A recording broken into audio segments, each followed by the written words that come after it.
Indiana has now won 5 of the last 6 playoff games between these teams, and they led this one wire to wire from 0-0 to end of game, from beginning to end, the whole thing there. Now, the better story, you know where the better story is. That's right, the losing locker room. So that is where we go, the better story. So let's discuss, who do you blame for the Greek Freaks Bucks digging a giant hole in this series with the Pacers? Who you blaming?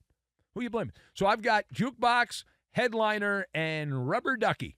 And we will combine all of these things together, and we are going to make cotton candy, which is what the Milwaukee Bucks defense was like, cotton candy in this particular game. So number one. Can I get a number? Number one. All right.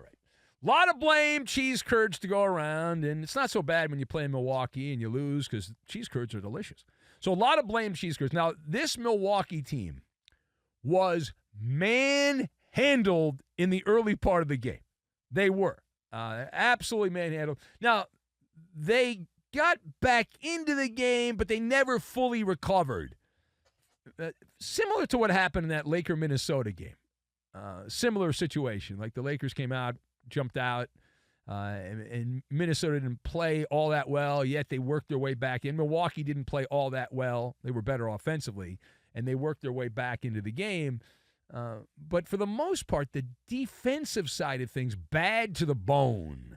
Bad to the bone. And if you were to crank up the jukebox, which some places still have, you don't really need it now because you got that on your phone. But if you crank up the old music box there, the pure rock tune would be Robert Palmer's back in the day. Doctor, give me the news. I got a bad case of lovin', hating you. And that would be Doc Rivers. What up, Doc? Yeah. Oh, it's so great. The fact that Doc Rivers has been able to bounce around the NBA as a carpetbagger is wild, considering how terrible his teams perform in the playoffs. The most improbable championship of my lifetime. A lot of people say it's the Detroit Pistons when they didn't have a superstar and they beat the Lakers in the NBA Finals back in the early 2000s. No. The Doc Rivers coached Celtics. That Paul Pierce and Ray Allen and Garnett and those guys could win with this this absolute dead weight Doc Rivers on the sidelines is fascinating. And Doc is a maestro of strategic missteps in the playoffs. And yet again, we saw it. Milwaukee was dazed and confused. Doc is the seasoned veteran coach who's supposed to have all the answers. He had none. Right? No way to control that. The Pacers coming out, you know how they're going to play. Even I, who never played in the NBA and just sit here behind microphones and criticize people, I knew how the Pacers were going to play. Fast-paced, in your face, and transition offense, all of that, right? The transition offense, the whole shebang. And Indiana capitalizing on the sleepy D. The sleepy D of Milwaukee. Doc Rivers rotations, now they always blow. And I know this firsthand as Doc Rivers killed the great Lob City Clippers, most exciting team, most popular team in the NBA. They didn't win. And there are multiple reasons. Chris Paul, choke artist, Blake Griffin didn't come up big in big games. But Doc Rivers, the common denominator in those teams, and really most of the teams that blow it. So Doc's rotations have always been an issue. And what he has always been consistent about, he falls in love with certain players who are his favorites. It's like the teacher's pet. You're in school, right? You got that one little, usually just a little girl, annoying girl that sucks up to the teacher. And very annoying. Everyone hated her. Anyway, so that teacher's pet. In basketball with Doc Rivers, there's a certain starters. They're not playing well. They're underperforming. But yet, Doc likes them. So Doc continues to leave them in. He insists on giving them a high volume of minutes and does not give other people the opportunity who are in this you look around here, players that you leave on the bench. Who do you play? Is it like Kevin Porter Jr., Bobby Portis, guys like that you can mix in. And as for the other blame factors in this game for the Milwaukee Bucks, you got Dame Lillard, who did return from a blood clot issue. And Dame time was not game time. No, he was not. This was not vintage Damian Lillard. He was forcing tough shots. Even the Greek Freak, who did have good, sexy stats if you're just a box score reader and you're just observing the box score, like you're looking at birds out in the wild, and you look at the box score, oh, the stats are good. I'm not going to go full-on hero ball, but it did appear for stretches of this game for the Milwaukee Bucks that it was pretty much get the ball to Giannis Antetokounmpo, and whatever he does, that's great. And you'll freeze out Dame Lillard, and it's all about him. You're not facilitating the offense, and you're not getting everyone involved in that. And you also struggled, Giannis, struggling to contain Pascal Siakam there as well. Now, we have some Doc Rivers audio. Let's go to the audio tape. So we have Doc Rivers here, and one thing Doc has been very good at over the years is knowing exactly what to say when his teams lose, because they always lose. They always lose playoff games. Listen up, Buck fans, what Doc's about to say. We've heard a million times over the years. Here's Doc Rivers on his team falling behind, and everything's going to be okay. See, I look at it as a long series. We haven't played a home game. So it's almost like we're 2-8, and someone said, no one makes the playoffs when they're 2-8, but it's the same thing to me, right? We have to go home and take care of business, and then we can talk. He recorded that with a Mr. Microphone, by the way, a Mr. Microphone from the 1980s or 70s. Anyway, so there's Doc. Haven't played a home game. Remember, Doc wanted credit for his teams blowing 3-1 leads. Now, the good news is that the Bucks will not be blowing a 3-1 lead in this series. Here's more from the Bucks coach. Here is Doc Rivers pointing out, believe it or not, there's actually a lot of good stuff for Milwaukee losing and never having the lead. Take a listen. I liked how we played tonight overall. Shot almost 51%, and should have shot the ball better. Could have moved the ball even better. So I like where we're tracking. Yeah, I like how we didn't have a lead for a second. Man, that's good basketball. Oh God, the fact that this guy keeps getting gigs. How dumb are these billionaire owners of these basketball teams? These are some of the stupidest people out there. They buy a basketball team because they want everyone to talk about them, right? Why else would you buy a sports team if you're rich? You can be rich and not have people talk about you. There's a lot of rich people no one talks about. They just hang out in West Palm, or they hang out in Beverly Hills or on Long Island. Nobody even knows who they are. Right? You buy a sports team because you want to be talked about, and then you hire I can't even say what I want to say is the coach. Oh, my God. All right, now turning the page. So the Pacers won, and they led from beginning to end and all that. So the story here is not so much about the game. It's a survey that was done where NBA players voted Tyrese Halliburton as the most overrated player in the entire league.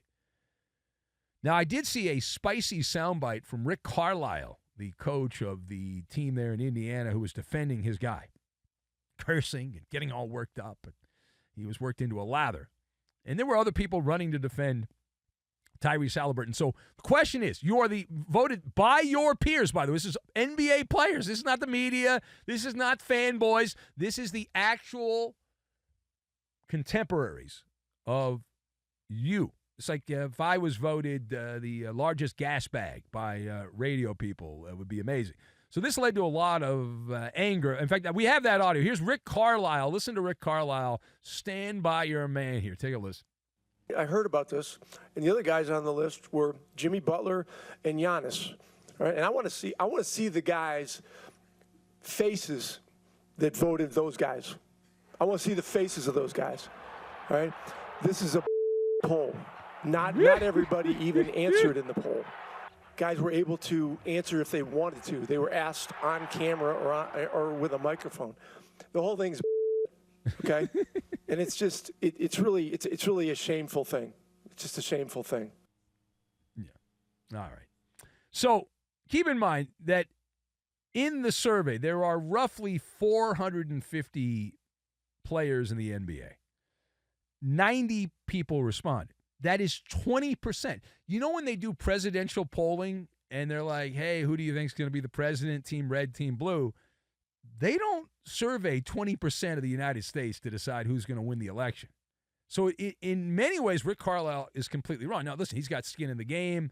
He's paid by the Pacers. That's his guy. I totally get that he would defend Tyrese Halliburton. But in terms of the actual polling, it is really good. Like 20% is a massive number. A massive number when you think about what other surveys are done. But in terms of what does it mean, it means that Tyrese Halliburton is the headliner at the bitterness ball of other NBA players. Like the players believe that Halliburton is the hype that this cat gets exceeds his production. It's kind of obvious. Now, remember, I've said this for years. Overrated does not mean bad. It just means you're not as good as people think you are. Derek Jeter, overrated in Major League Baseball, right? Peyton Manning, overrated in the NFL. There's a lot of players that are perceived to be great, but they're overrated. Now, I'm not comparing Tyrese Halliburton to Derek Jeter and Peyton Manning. I'm just merely using that as an example that you can be productive and be considered good, but you're still overrated. So the players think he's a tiger, a paper tiger, Tyrese Halliburton. Indiana last year won on a playoff run, and a lot of people believe that's counterfeit. The players think that the Pacers got too much credit. Halliburton got too much credit. Remember last year in the playoffs, they beat the Bucks. Giannis was out. If I remember correctly, they beat the Knicks. A bunch of guys on the Knicks were hurt in that playoff run, so it's not authentic. And the bigger problem is Halliburton is a mosquito. He is a pest. He is kind of a goofy dude. He talks trash. Remember, he taunted Dame Lillard, used the Dame Lillard celebration in the playoffs, and so that annoyed Dame Lillard, and he irritates people. He's seen like he's kind of corny. You know, guys don't like that. He's like, it's just like, there's a lot of stuff going on. All right, now, final point. We go to Oklahoma, the Dust Bowl, where Kyrie's OKC Thunder, not Kyrie Irving, the other Kyrie, he's a P1. And my guy Kyrie, he's the only guy that regularly corresponds with this show who loves the Thunder. So we have one guy who's a Thunder fan that regularly corresponds with the show, Kyrie. So Shai Gilgeous-Alexander, 27 points, and Oklahoma City, domination situation. They win 118-99. They have a 2-0 lead over the Grizz in that series, 1-8. Oklahoma City opened up on a 9-0 run and held Memphis without a point for the first 3.5 minutes of the game. The Grizzlies proving that game one was not a fluke as they came into this game 14.5-point underdogs, and they missed their first 10 shots. Clankety clank. It was a brick house. It was, and so that's, if you're keeping track here, that means Memphis has been outscored by 70, or if you look at it from the other perspective, Oklahoma City is plus 70 in these first two games. So with that being said, some have pointed out, wait a minute, you're talking about the Lakers, the Clippers? What about Shai Gilgeous-Alexander? So should Shai Gilgeous-Alexander's Thunder be getting more credit for the epic historical beatdown of the Grizzlies? So my response on that is 2 words. No way. No way. And here's why. The Grizzlies, and I did watch some of this game, not much, because why would I? But when I was watching early on in this game, the Grizzlies have already checked out. It's 1-2-3 Cancun is what it is here. They're in zombie mode. Ja Morant right now is going to, he's getting ready. When they get back to Memphis, Ja's going to get out his imaginary air pump, and he's going to blow up his imaginary rubber ducky because the Memphis Grizzlies are floating on the lazy river is what they're doing. Wowzers. They do not have the competitive spirit. They do not have the fighting spirit here. If you put an honest effort in, you don't get blown out. Now, as far as Shai Gilgeous-Alexander is concerned, he hasn't been good. That's the shocking thing about this. The Thunder have won by 70 points in these first two games combined, and Shai Gilgeous-Alexander is shooting 33.3%. That's the sign of the devil from the floor, and 23.5% from three-point range. So he has not been good at all. But the Thunder are up 2-0, and they better enjoy all these wins because they'll be losing to the Clippers in the second round of the playoffs.